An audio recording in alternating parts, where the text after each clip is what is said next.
পয়গম্বরের সাহাবী ওমর ফারুক রাদিয়াল্লাহু তাআলা আন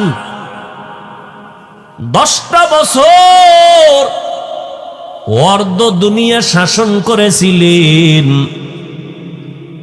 বাংলাদেশের মতো একটা ভূখণ্ড নয়, অর্ধেক দুনিয়া শাসন করেছিলেন খেজুর পাতার বিছানায় বসে। কেসে ওমর অর্ধ দুনিয়ার রাষ্ট্র পরিচালক, একা একা হাঁটেন, কোনো বডিগার্ড নাই, কোনো সিকিউরিটি গার্ড নাই। দুশ্মনেরা কয় এত বড় একজন বাহাদুর, কোনো বডিগার্ড নাই, তারে মারা তো অনেক সহজ।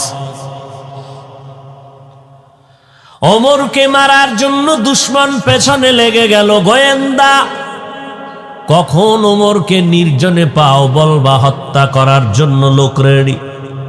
হঠাৎ আওয়াজ আসলো, চেটিয়াল ময়দানে ওমর আরামে ঘুমায়,